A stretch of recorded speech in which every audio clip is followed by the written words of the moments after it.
who can move into the #2 spot today and money earned way over $1,250,000. And 25-year-old Pete Weber has already won $798,000. Last year, 179. The previous year, 174. He is something to behold at such a young age.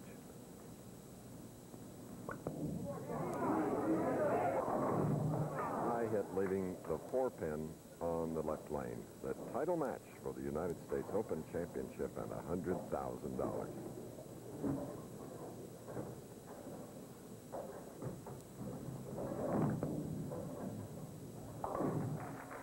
Pete, notice here in the first frame, he was very, very patient, good tempo in his first 3 victories. He very much in a hurry in the first frame, Bo. Very much so, Chris, and he has not had any strikes in the first frames. He's had open, and now he starts with a spare, so it really hasn't had any bearing on the rest of the match, but you can't give away even 1 frame in professional bowling. Now, our tournament leader. Leaving a 10-pin, just knocking the 7 out at the last minute. He has won 2 United States Opens, 1981 and 85, 2 Firestone Tournament of Champions. This is why. You're right, Chris. Just the tremendous style of Marshall Holman, that steady head. Everything goes in one plane. He doesn't raise up at the line. He stays the exact same level as he starts out his approach. Very similar to one of the great players of all time, George Young. Marshall was 5th in last year's United States Open, whereas Weber was 2nd. So Marshall will move up, and Pete Weber hopes he will a notch. What a battle. $155,000 at stake in this one head-to-head match live from the Showboat in Atlantic City.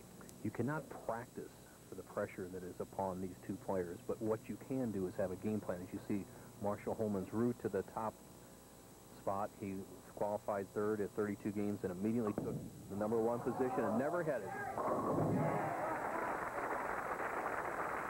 There's the old Holman. 90-second telecast.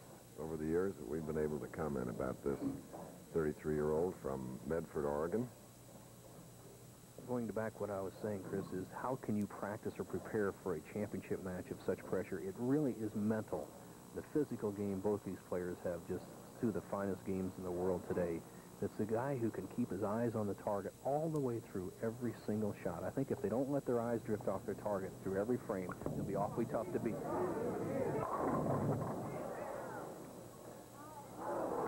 Another 10-pin for Pete Weber. I remember Edwin Moses, the great hurdler, said that in the big events, it's 80% of the shoulders. Boy, there's no doubt about that.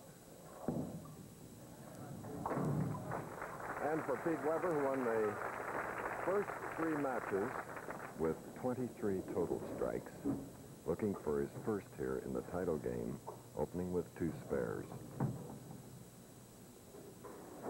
Pete averaging 242, wiping the conditioner or lane oil off his ball. Not nearly as much oil used on synthetic lanes as, say, wood lanes, about 1/3 the amount, because it's not absorbed down in the surface, and there's very little dispersion through the evaporation rate. Now, Weber up, 3rd frame, trails by 1.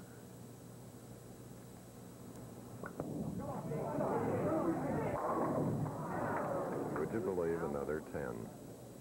He's saying, why now? And he knows what has happened.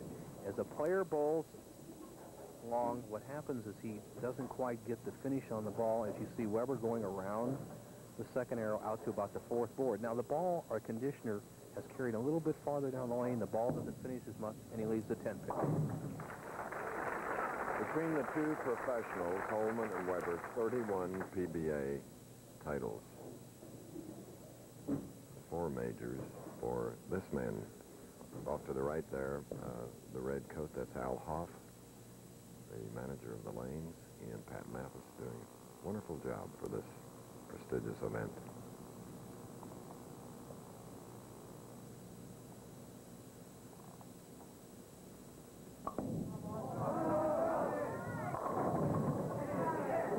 And Marshall now with a 10-pin on the right lane, his 2nd. Marshall with an interesting method of shooting spares. He uses the same ball, but he spins the ball.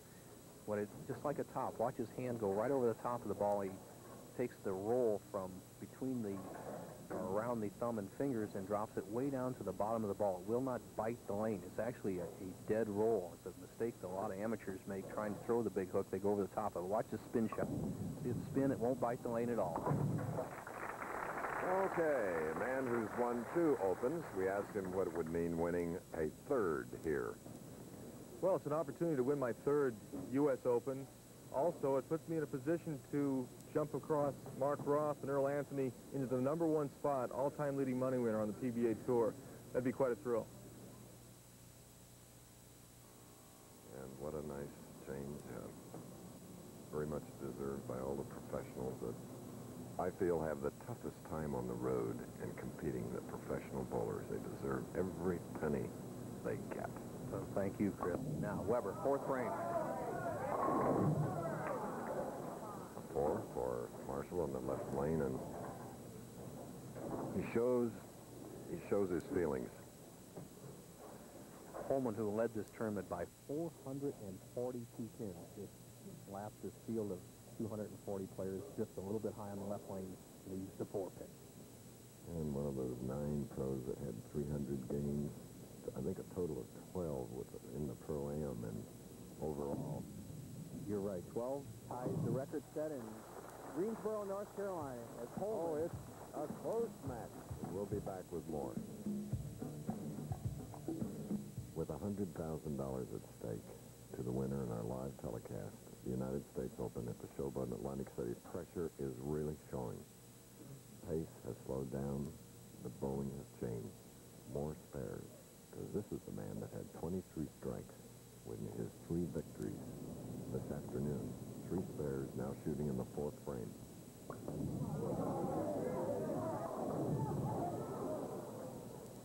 And again, the best he can do is mark with a spare. Richard Weber Flores of Missouri, originally from Indianapolis, Indiana, where the Open will be 2 years from now. And as Pete converts the 9 pin, he's in the pocket. All 4 frames, 4 pin, 10 pin, 10 pin, and once again the 9 pin. And next year, we will have the $500,000 Stevens U.S. Open in Edmond, Oklahoma. But right now, the champion is yet to be decided. Only 2 pins separate these players after 4 frames. Weber in arrears.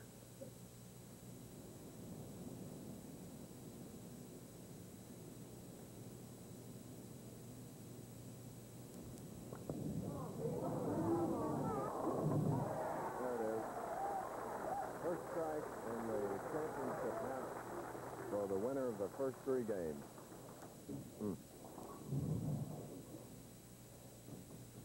Automatic pin setters, ball pins being taken up there, put into what they call the turret, and it rotates each time a pin comes in. Once 10 pins are inserted, it drops down in the pin deck. 21 pins are used, so the 10 are on the lane, 10 are in the turret or pin deck, and 1 extra just in case Holman drives one out of there on his shot. 3, 6, 7, 10. I hate to see that happen in a game this important, this big. Marshall a little soft with the shot, goes highly to 3, 6, 7, 10. Has to slide the 3 pin over into the 7. The ball will take out the 6 and 10 pins. He can make this.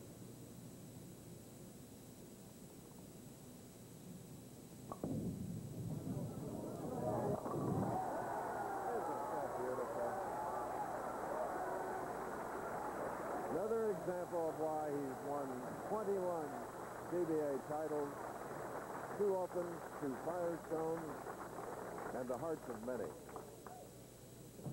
What a big shot in a critical situation. He went from a possibility of trailing in this match by 13 pins to just trailing by 2 pins. He's still in it. That can be an unnerving shot, too. Very much so. There's 2 real psychological hits in